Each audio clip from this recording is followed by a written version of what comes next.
Hi friends, April 21, 2024 ఆదివారం నాటి news పేపర్లో కరెంట్ అఫైర్స్ ఒకసారి గమనించండి.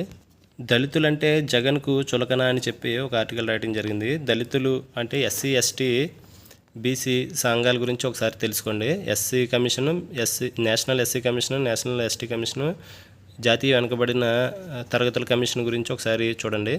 ఈ మొదటిగా national SC commission, national ST commission, national BC commission ఈ మూడు కూడా రాజ్యాంగబద్ధమైన సంస్థలు. రాజ్యాంగేతర సంస్థల అని అడిగితాడు క్వశ్చను. ఈ మూడు కూడా రాజ్యాంగబద్ధమైన సంస్థలు. ఇంపార్టెంట్ పాయింట్ అది. నేషనల్ ఎస్సీ కమిషను భారత రాజ్యాంగంలోని 16వ భాగంలోని 338వ అధికరణ నేషనల్ ఎస్సీ కమిషన్ గురించి తెలుపుతుంది. ఏ అధికరణ తెలుపుతుంది నేషనల్ ఎస్సీ సంఘం గురించి, కమిషన్ గురించి అని అడుగుతాడు. 338వ అధికరణ. ఎన్నో భాగం రాజ్యాంగంలో ఎన్నో భాగం నేషనల్ ఎస్సీ కమిషన్ గురించి తెలుపుతుంది అని అడిగితే 16వ భాగం. ఈ కమిషన్కు భారత రాజ్యాంగంలో 65వ రాజ్యాంగ సవరణ ద్వారా 1990లో నేషనల్ ఎస్సీ కమిషన్కు రాజ్యాంగ ప్రతిపత్తిని కల్పించడం జరిగింది. రాజ్యాంగ ప్రతిపత్తిని ఏ రాజ్యాంగ సవరణ ద్వారా ఏ సంవత్సరంలో చేశారు నేషనల్ ఎస్సీ కమిషన్కి అని అడుగుతాడు. 65వ రాజ్యాంగ సవరణ ద్వారా 1990 సంవత్సరంలో రాజ్యాంగ ప్రతిపత్తిని కల్పించడం జరిగింది నేషనల్ ఎస్సీ కమిషన్కి. మొట్టమొదటి జాతీయ national SC ST commission chairman ఎవరు అని అడుగుతాడు. ఎన్హెచ్ రామ్థాన్ మొట్టమొదటి national SC ST commission chairman 1992 నుంచి 1995 దాకా ఈయన మొట్టమొదటి నేషనల్ ఎస్సీ ఎస్టీ కమిషన్ చైర్మన్గా చేయడం జరిగింది. తర్వాత national SC commission, only national SC commission మొదటి చైర్మన్గా ఎవరు చేశారు అని అడుగుతాడు. సోరజ్ బాన్ మొట్టమొదటి నేషనల్ ఎస్సీ కమిషన్ చైర్మన్. ప్రస్తుతం నేషనల్ ఎస్సీ కమిషన్ ప్రస్తుత చైర్మన్ ఎవరు అని అడిగితే కిషోర్ మక్వానా. తర్వాత నేషనల్ ఎస్టీ కమిషన్ గురించి భారత రాజ్యాంగంలో ఎన్నో భాగం తెలుపుతుందంటే 16వ భాగంలోనే 338 ఏ అధికరణ 16వ భాగంలో 338 ఏ అధికరణ నేషనల్ ఎస్టీ కమిషన్ గురించి తెలుపుతుంది. ఇంపార్టెంట్.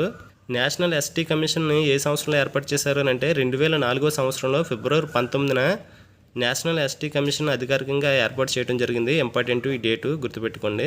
ప్రస్తుతం భారతదేశంలో ఎన్ని ఎస్టీ కమిషన్ ప్రాంతీయ కార్యాలయాలు ఉన్నాయి అని అడుగుతాడు.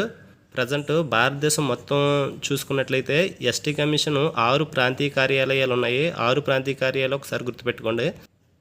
1 భోపాల్ మధ్యప్రదేశ్లో ఉంది, 2 భువనేశ్వరి ఒరిస్సా రాష్ట్రంలో ఉంది, 3 షిల్లాంగ్లో ఉంది, 4 జైపూర్లో ఉంది, 5 రాయ్పూర్లో ఉంది, 6 రాంచీలో ఉంది. ఈ 6 ఒకసారి గుర్తుపెట్టుకోండి. భారతదేశం మొత్తం అంతా చూసుకున్నట్లయితే ఎస్టీ కమిషన్ ప్రాంతీయ కార్యాలయాలు 6 ఉన్నాయి. ఆ 6 1 Bhopal, 2 Bhubaneswar, 3 Shillong, 4 Jaipur, 5 Raipur, 6 Ranchi. National ST commission మొట్టమొదటి చైర్మన్ ఎవరు అని అడిగితే Kunwar Singh. National ST commission మొట్టమొదటి చైర్మన్ కున్వర్ సింగ్. అదేవిధంగా నేషనల్ బీసీ కమిషన్ భారత రాజ్యాంగంలోని 330వ అధికరణ నేషనల్ బీసీ కమిషన్ గురించి తెలుపుతుంది. ఏ అధికరణ నేషనల్ బీసీ సంఘం వెనుకబడిన తరగతుల బీసీ సంఘం గురించి రాజ్యాంగంలో ఏ అధికరణ తెలుపుతుంది అని అడుగుతాడు. 330వ అధికరణ. మొట్టమొదటి బీసీ కమిషనర్ ఎవరు అని అంటే, బీసీ కమిషన్ చైర్మన్ ఎవరు అని అంటే ఆర్ఎన్ ప్రసాద్. గుర్తుపెట్టుకోండి, ఇంపార్టెంట్.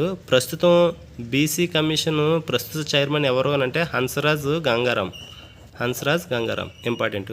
చిట్టిబుర్రలకు విజ్ఞాన బీజాలు అని చెప్పి సైన్స్కి సంబంధించినటువంటి సబ్జెక్ట్స్ని స్కూల్లో పిల్లలకి కంఠస్థ పెట్టిస్తున్నారు. అలా కాదు, ప్రాక్టికల్గా నేర్పించాలని చెప్పి ఒక ఆర్టికల్ రాయడం జరిగింది. నేషనల్ సైన్స్ డే ఏ రోజు జరుపుకుంటారు అని అడుగుతాడు. ఫిబ్రవరి 28వ తారీఖుని ప్రతి సంవత్సరం నేషనల్ సైన్స్ డేని, జాతీయ సైన్స్ దినోత్సవాన్ని జరుపుకుంటారు. యువతలో హింసాన్మాదం బాగా పెరిగిపోతుందని చెప్పి ఒక ఆర్టికల్ రాయడం జరిగింది. జాతీయ యువజన దినోత్సవాన్ని ఏ రోజు జరుపుకుంటారు అని అడిగితే ప్రతి సంవత్సరం జనవరి 12న జాతీయ యువజన దినోత్సవాన్ని జరుపుకుంటారు. యోగా జీవనం యొక్క ప్రాముఖ్యత గురించి కూడా రాయడం జరిగింది ఈరోజు ఆర్టికల్ రూపంలోనే. అంతర్జాతీయ యోగా దినోత్సవాన్ని ఏ రోజు జరుపుకుంటారు అని అడిగితాడు. జూన్ 21వ తారీఖున అంతర్జాతీయ యోగా దినోత్సవాన్ని జరుపుకుంటారు. కేజ్రీవాల్ ఆరోగ్యం క్షీణింపజేస్తున్నారా అని చెప్పి ఒక ఆర్టికల్ రాయడం జరిగింది. ప్రజెంట్ పదవిలో ఉండగా అరెస్ట్ చేయబడినటువంటి ముఖ్యమంత్రి పేరు ఏమిటి అని అడుగుతాడు. భారతదేశంలో అరవింద్ కేజ్రీవాల్ ఢిల్లీ ముఖ్యమంత్రి. ప్రజెంట్ ఇతను ఏ కేసులో అరెస్ట్ చేయబడ్డారు అని అడిగితే మద్యం కుంభకోణం కేసులో అరెస్ట్ చేయడం జరిగింది. ఏ పార్టీ నాయకుడు అని కూడా అడగొచ్చు. ఆమ్ ఆద్మీ పార్టీ నాయకుడు. డీడీ న్యూస్ చిహ్నానికి కాషాయ రంగా అని చెప్పి ఒక ఆర్టికల్ రాయడం జరిగింది. మండిపడుతున్నటువంటి వివక్షాలను కూడా తెలపడం జరిగింది. ఎందుకంటే డీడీ అంటే దూరదర్శన్ అబ్రివేషన్ అడుగుతాడు. డీడీ అబ్రివేషన్ దూరదర్శన్ ఛానల్కి లోగో కలర్ మార్చడం జరిగింది. ఆ లోగో ఇంతకుముందు రెడ్ కలర్ ఉండేది, ప్రస్తుతం దాన్ని కాషాయ రంగులోకి మార్చడం జరిగింది. ఏ రంగులోకి మార్చారు, ఏ లోగో మార్చారు అని అడుగుతాడు. కాషాయ రంగు. ఇరాన్పై ఇజ్రాయిల్ పిడుగు అని చెప్పి ఒక ఆర్టికల్ రాయడం జరిగింది. ఎందుకంటే ఇటీవల కాలంలో ఇరాన్ ఇజ్రాయిల్ మీద అటాక్ చేయడం జరిగింది డ్రోన్లు క్షిపణులతోని. దానికి ప్రతిగా ఇజ్రాయిల్ కూడా ఇరాన్ మీద అటాక్ చేయడం జరిగింది. ఇరాన్ ఇజ్రాయిల్ మీద అటాక్ చేసినప్పుడు ఒక ఆపరేషన్కి పేరు పెట్టడం జరిగింది. ఆపరేషన్ పేరు ఇరాన్ ఇజ్రాయిల్ మీద అటాక్ చేసినప్పుడు ఇరాన్ పెట్టుకున్నటువంటి ఆపరేషన్ పేరు operation true promise. Operation true promise గుర్తుపెట్టుకోండి. ఈ ఆపరేషన్ పేరు ఏంటి అని అడుగుతాడు. ఇక్కడ ఇంతాజ్ అణుకేంద్రం అని చెప్పి ఒక ఆర్టికల్ రాయడం జరిగింది. ఈ ఇంతాజ్ అణుకేంద్రం ఏ దేశానికి చెందింది అని అడుగుతాడు. ఇరాన్ దేశానికి చెందింది. దీని మీదే ఇజ్రాయిల్ ప్రజెంట్ ఈ అణుకేంద్రం ఉన్నటువంటి నగరం మీదే అటాక్ చేయడం జరిగింది ఇజ్రాయిల్. ఇంతాజ్ అణుకేంద్రం ఏ నగరంలో ఉంది అని అడుగుతాడు. లేకపోతే ఇటీవల కాలంలో ఇజ్రాయిల్ ఇరాన్లోని ఏ నగరం మీద ఎయిర్ అటాక్ చేసింది అని అడుగుతాడు. ఇస్ఫహాన్ నగరం చాలా ఇంపార్టెంట్. ఇరాన్ దేశం యొక్క విదేశాంగ మంత్రి పేరు కూడా అడగచ్చు. హుస్సేన్ అమీర్ అబ్దుల్లా హియాన్. ఛాంపియన్ క్రీడల విషయానికి వస్తే అమ్మాయిలు పట్టు అదుర్సు అని చెప్పి వినేష్, అన్హు, రీతికకు ఒలింపిక్స్ కోట కన్ఫర్మ్ అవడం జరిగింది.